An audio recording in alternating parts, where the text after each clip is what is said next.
Welcome, everyone. I am so deeply, deeply grateful to be here once again with all of you. And endings feel funny. I don't really understand them, to be honest. And yet I've experienced so many in so many different ways. Endings in programs, endings in relationships, endings in friendships, endings in countries, endings in life.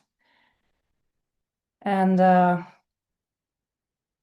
weird. They're weird because they're not really real. They're not really real. And so today isn't really an ending because there's no such thing. So I guess it's another beginning. And I'm very excited about that. And I also know we're going to speak about what we started speaking about in class 1. So as we end, we begin again.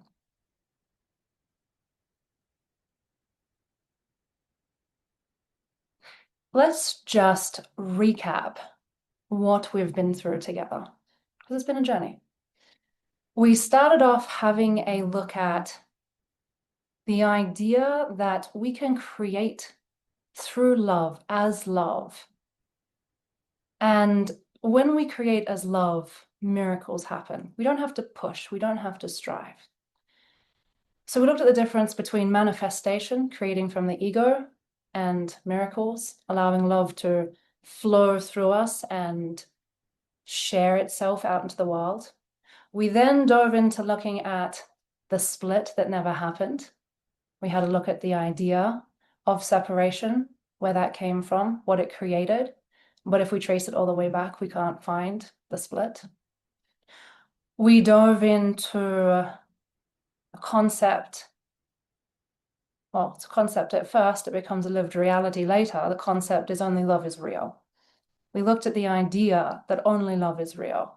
And I encouraged you to explore the present moment, searching for the split to help prove to yourself that only love is real.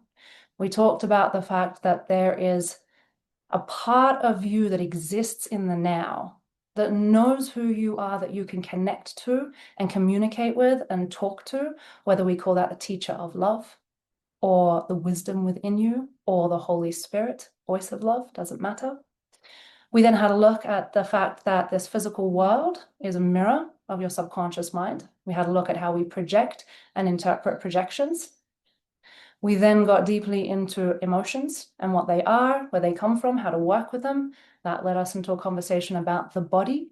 And then we had an amazing call last week called the Forgiveness Revolution, where we looked at what forgiveness really is. And we entered a really heartfelt discussion about why fear is so terrified of diving headfirst into love. And as long as we are identified with the split personality, why we will feel so terrified of diving into love and why we actually attack it the closer we get to it. And today we're going to talk about living awake, what that means, what it means to live awake, what it means to create from love. And so what I actually want to do for the beginning of this class is I want to talk about love, because I think that we all use the word a lot and very few people understand what it truly is. We think we know. And I suggest that if you think you know what love is, that you hand over your beliefs about it, because you may just be limiting yourself. Because it goes far beyond what our conscious mind could ever contemplate. It is so much more than that. And I would go as far as to say that the reason I started chasing love is because I got a taste of it. And when you get a taste of it, nothing else ever compares. And so you go chasing it. You go chasing it forever, I think. And I actually think that that's what we're all doing. We're all chasing love until we dive into it and realize we are that. It's just that some of us know it and some of us don't yet realize that is what we're doing.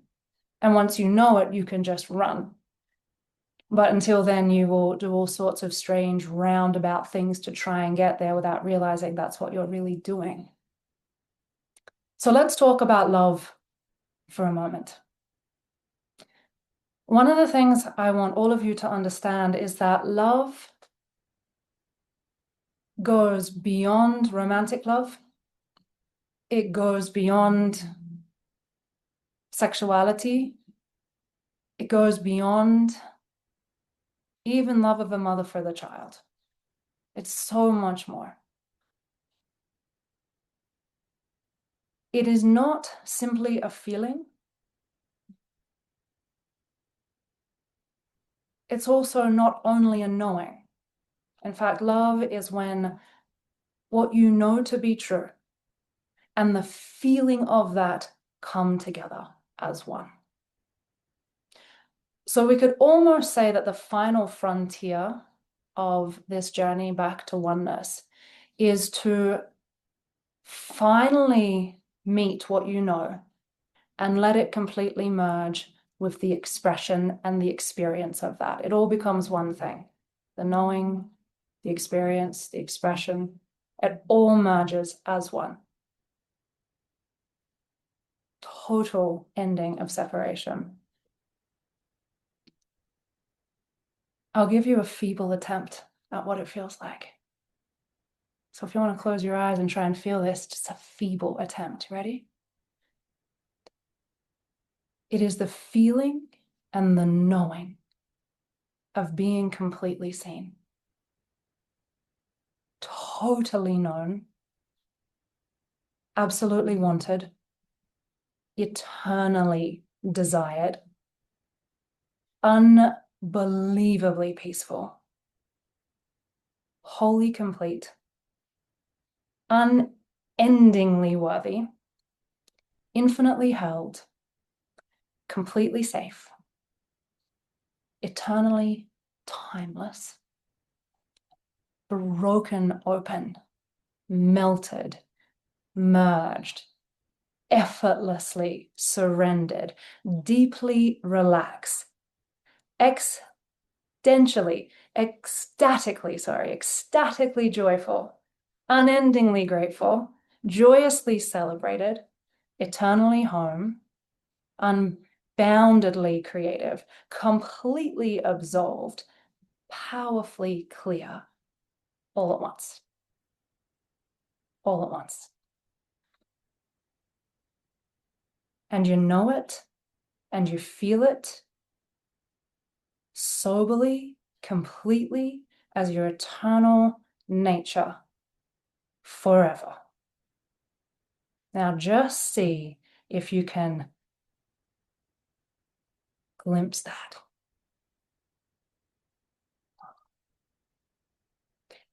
Any single moment in your life that you have had that feels exquisite, try and remember them all at once and add them to this. And this is just a fraction of what it really is. It's just a fraction. And so when it says in the Course that if you actually touch love, you will run and jump without ever turning back, it means that. It means you will run and you will jump into that ocean without turning back, without worrying about anything ever again, because it is so fucking beautiful.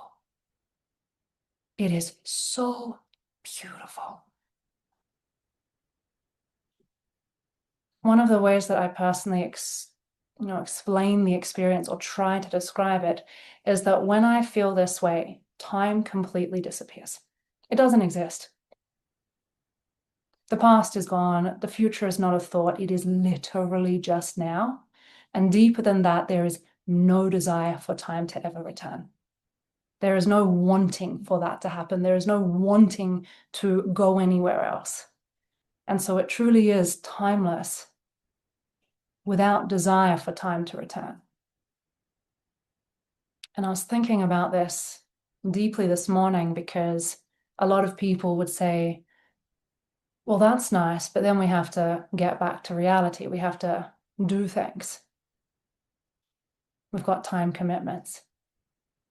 And I was thinking, wait a minute, time is actually a mental construction. And if you have sat in the truth of the moment, truly, with a clear mind, feeling what it is, knowing what it is, knowing yourself, you can stay in that for 1 minute, 5 minutes, a year, the rest of your life, and actually live perfectly well. Because that's actually our natural state. We can live in the now. We can think in the now. We can act from the now. In fact, we are our best selves in the now. We are free in the now. We're creative. We're kind. And it's spontaneous. And it's honest. And it's truthful. And I think it's what we yearn for. I think this merger is what we yearn for. I think it's what we yearn for when we think we want love. I think it's what we yearn for when we think we want sex. I think it's what we yearn for when we think we want power or control or money or to be seen or to express ourselves. I think it's what we're truly yearning for underneath all of that. And I want you to hear and feel that I truly believe it is possible.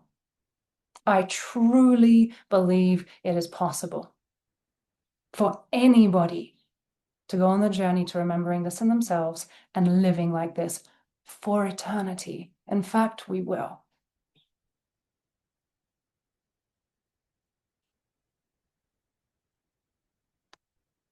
In fact, we already have. It's already done. You're just catching up to it. You're just catching up to the memory. This is such a funny thing to say, but it's so true. You are just remembering that you already know. You're just remembering what you already know.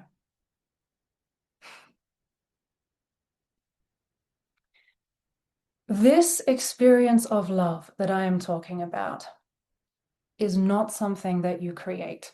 And I think that this is a confusion that needs to be cleared up.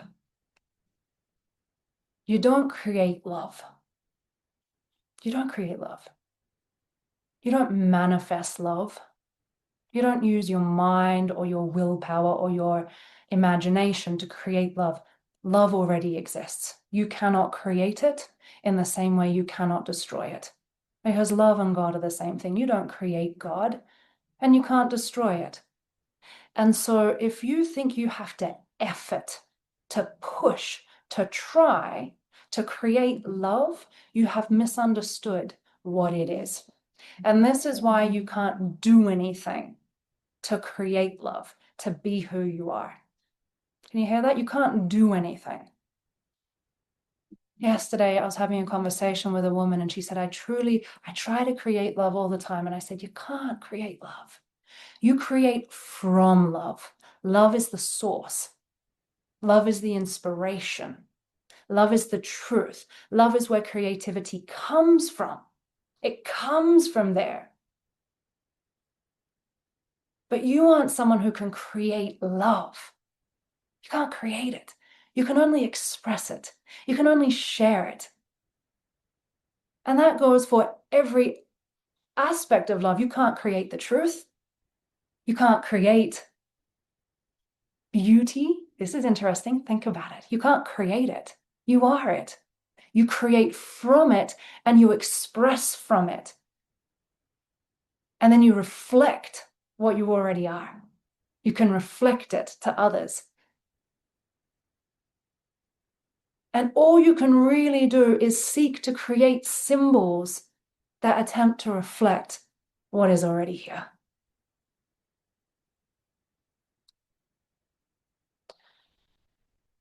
You can't push. You can't use your willpower. You can't force. You can't use your Western ideology of success and hard work to create love. That is hilarious. It's never going to happen. It's never going to happen because it's who you are. So it's actually no work to be loved. There's no work. That's not, you can't work to get there. You can't work to even be enlightened. That's not where the work lies. The work is to remove the subconscious beliefs that you have that keep you from realizing that this is what you already are, right? That's not a new idea. No, it's the story about the Buddha who was covered in clay, and they had to chip away the clay in order to find the Buddha.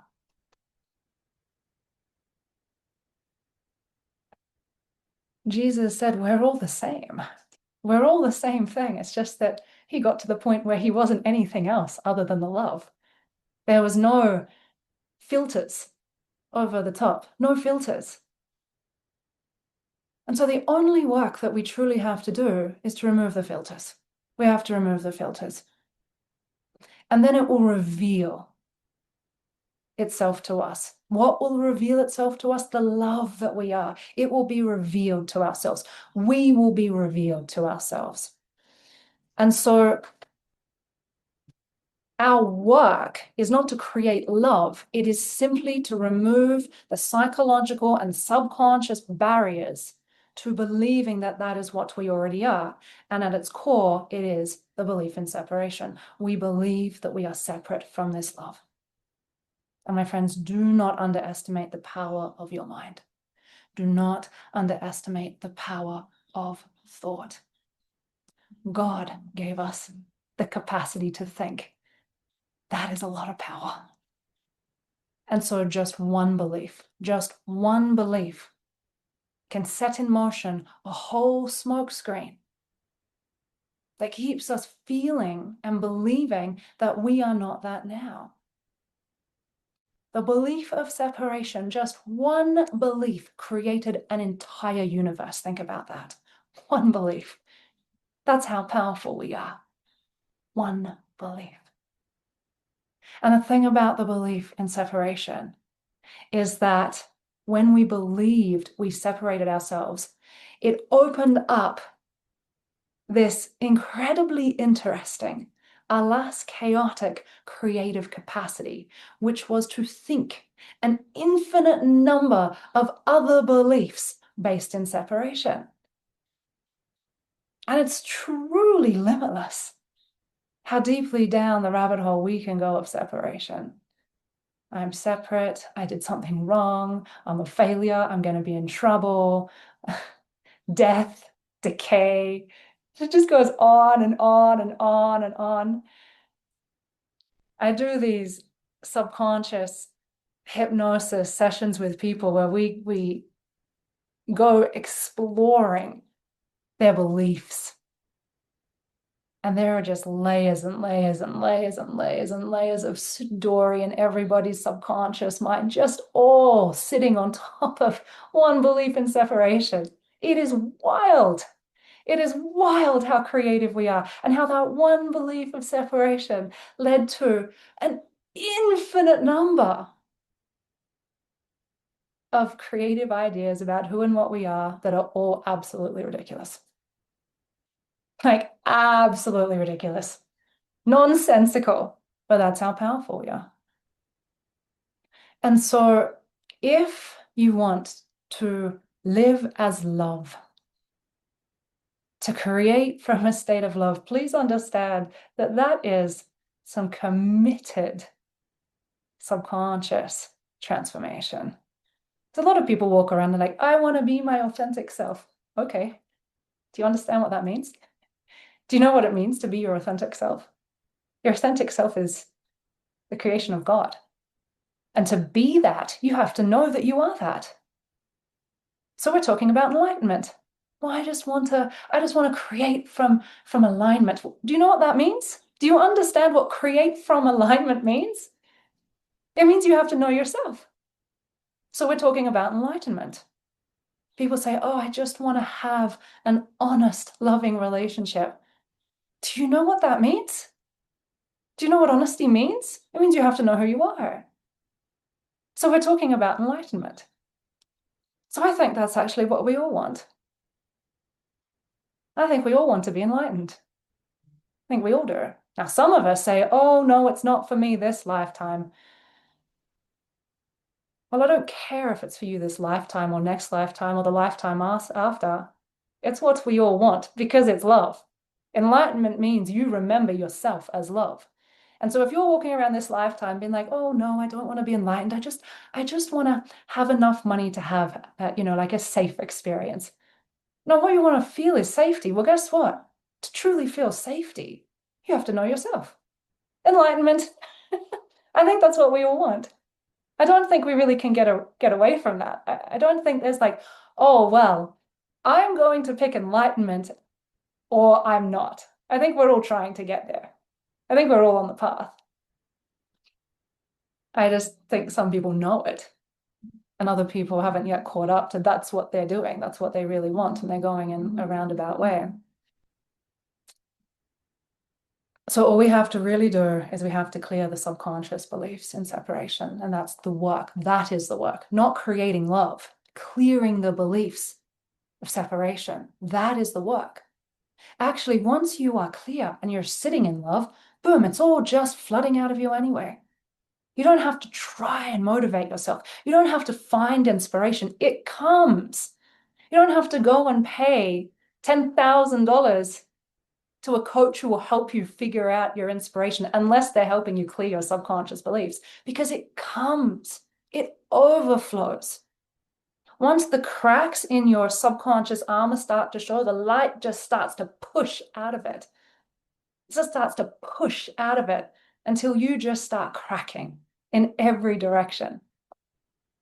And creation starts flooding out of you. Clearing the subconscious beliefs in separation. We have talked about this a lot. I'm not going to go deep into the mechanics because it is in the first 7 classes. A lot of people have recognized that we must find what it is that is hiding in the subconscious if we are going to transform. I knew very early in my journey that if we truly wanted to heal, and if healing is awakening, then we had to get to the core. We had to get to the core. And I spend a lot of time really thinking about what is the best way to get there. How do we do that? How do we really hack the subconscious? How do we truly get the stories up? And it was really fun, actually, because I studied all these different modalities, hypnosis being one of them, which is such a fun way to get access to the subconscious. There's some other really crazy ways to get access to the subconscious. The first one, I'll tell you the first one that I did because I was so excited. Like, how do we get in there? How do we get to the subconscious? And I went to this healer. It was called emotional liberation work. And what he did is he did body work, and he found a sore spot in my back, got his elbow and dug it in there for probably half an hour and got deeper and deeper and deeper until the pain of it started bringing up the subconscious.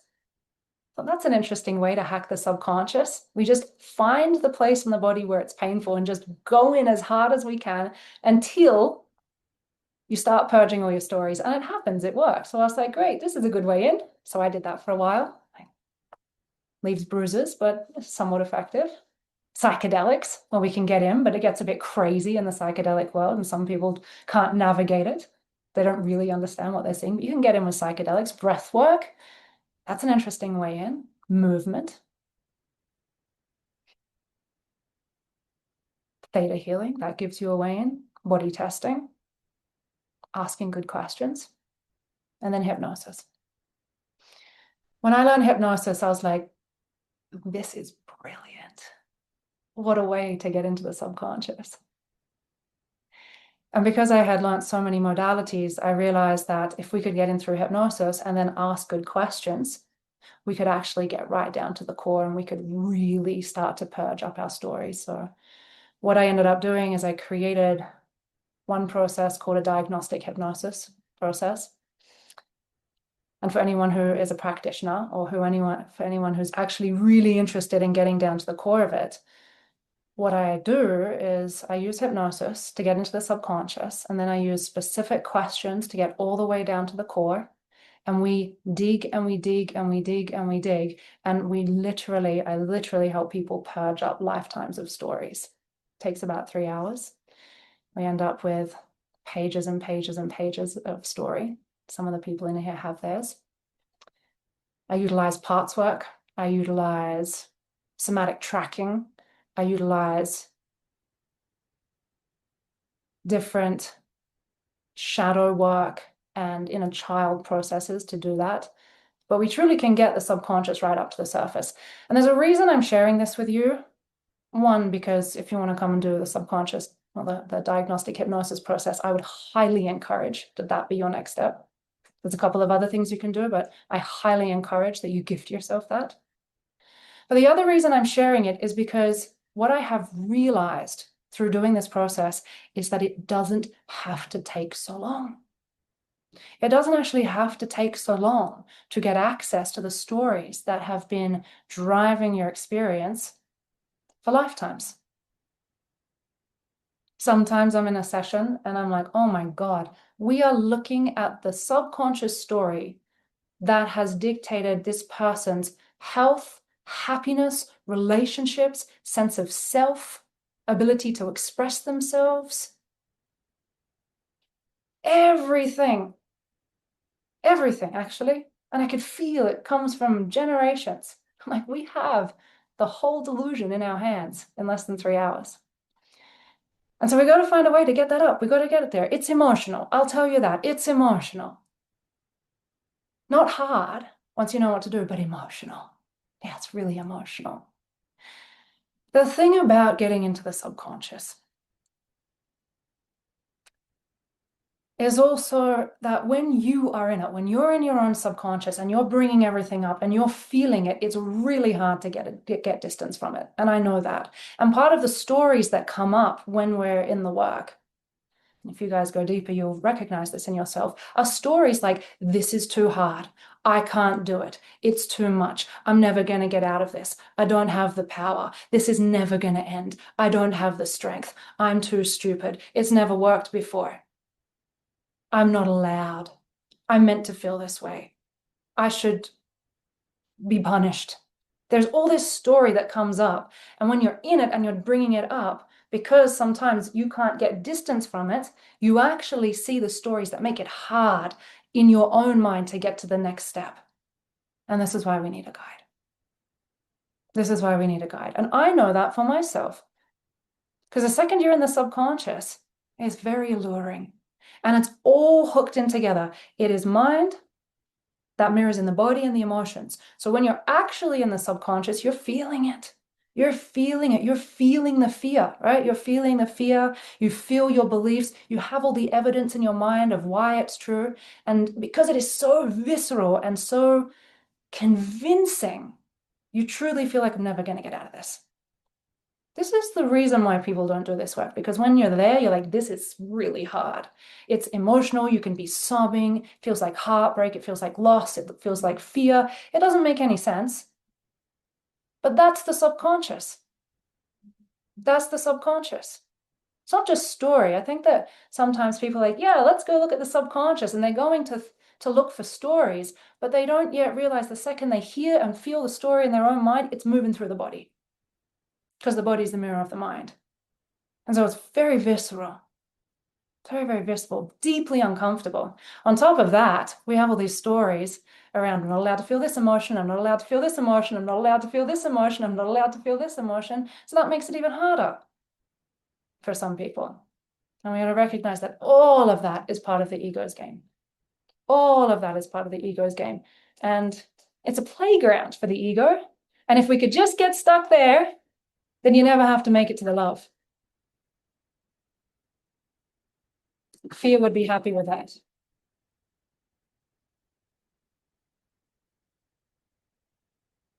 And so this first step is really, really, really emotional sometimes. And you got to be prepared for that. You want to live awake and create from love? Well, get used to being uncomfortable until the discomfort is gone forever. Get used to it. Don't run from it. You have to be a badass if you want to be on this path. You got to be a rock star. You got to be brave. You got to be humble. You got to be crazy. The best type of crazy. You got to be the best type of crazy. I'm fucking crazy, you guys. I said, I am going to find love. I was 23 years old and I said, I do not care what I have to do. If love is real, God, take me there. Show me everything in the way. I will do whatever it takes. Yeah, I know it. I know the people in this room are rock stars. You realize it. If you hang out with me and my friends for long enough, you realize we're rock stars. We're brave. We're devoted. We're loving. We truly want to live awake. And we're just crazy enough to believe it's possible. But yeah, you got to hunt your shadows. You got to hunt your shadows and you got to go in and you got to excavate everything. And I'm a nerd. So I found tools and methods and techniques to do that. And I've developed methodologies to do it well and fast because I don't want people hurting for long, but we got to make the work real. So we bring it up. I help bring it up. And then once we've got the story, we can move to the next step. And the next step is to connect, right? Connect with the Holy Spirit, connect with the voice of love, connect with the present moment. Now, what really is that? It is your sane mind. It is your own sane mind. And because we believe in separation and we've created this whole universe based on belief and parts, we have to work with a part of ourself. We're playing with magic. And the part of ourself that we work with is called the teacher of truth. It's a part. It's something we can connect to. It is a voice. It is a feeling. It is a deep inner knowing. And I know that many of us have spontaneously had interaction with this. And I also know that through proper guided processes, you can gain access to this very, very quickly. For the first time that voice came to me was when I was 23. And I was sitting in the cafe, and I've told this story before, and I felt invisible. I was in a moment of my life where I'm like, I don't get it. I don't get this weird experience. I don't get love. I don't get relationships. I'm done. And this voice came in, and it was like, well, it's time to give up now. And I was like, give up what? It said everything, literally everything. It said, you've done it your way up until now. Now it's time to do it mine. And I was like, I'm in. I don't know what this voice is, but it feels like the only true voice I've ever actually heard. Let's go. I'm in. You have access to this voice. You need to connect to it. It lives in the present moment. Just like everything that is true and honest and alive and clear lives in the present moment. And so you bring up your subconscious stories and then you find a way to connect. And you connect. That's your guide. Remember I said you need a guide because you get lost. So you need a guide. Holy Spirit is your guide. Voice of love, teacher of truth. And that guide can come through other people. It can come through other people. And these calls, I do my best to get out of the way and just let that come through. And the more you clear yourself, the more you become that for others, for yourself. But we need a way to connect to that truth. Because once you connect to that truth, once you connect to it, you bring your stories and you bring them into the present and you say, love, voice of truth, of knowledge, of wisdom, is any of this true? And it is so fast. It is so quick. Because the Holy Spirit can look at that and say, none of that is true. And if you are connected to it, if you are remembering yourself and you feel it, you know it. You know it. You know without doubt, that is not my story. Never has been, never will be. And it is amazing how fast it is. Without sharing too many details, I was doing a session with a woman the other day. Before we started the session, she said that she felt like she'd already done a lot of work, right? How many of you can relate with this? I've done a lot of work. I don't think I've got much left to do. I feel pretty good. Great. We get into the subconscious. I've got my tools, I got my techniques, I know how to hunt shadows, I know how to hunt the ego, become very good friends with it, even though it doesn't exist. And we got right in there and we opened something up. And I said, how many insecurities, fears, doubts, inner child parts, wounded aspects are in here? And she's like, oh my God, too many to count. She said, I thought I had resolved all of this, and it's all still right here. And that's because many methodologies are not complete. You can do work for 30, 40, 50 years, lifetimes, in fact, and still not have completed the work. And she's like, what the hell am I going to do? And I could feel her go in and be like, fuck, years of work. And it almost reinforces the negative beliefs that you already had. So I'm sitting on the outside guiding the session, and I see this spirit go in and be like, fuck, look at this mess. I'm never going to fix all this. This is going to be lifetimes of work. What am I going to do? And the fear and the overwhelm and the like, Jesus Christ, if somebody saw this in me, I'm not going to be loved. I truly am crazy. This is overwhelming. I have no idea what to do with all of this.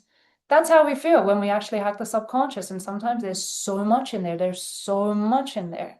But I knew from the outside, just give me 1 hour and this is all going to be gone.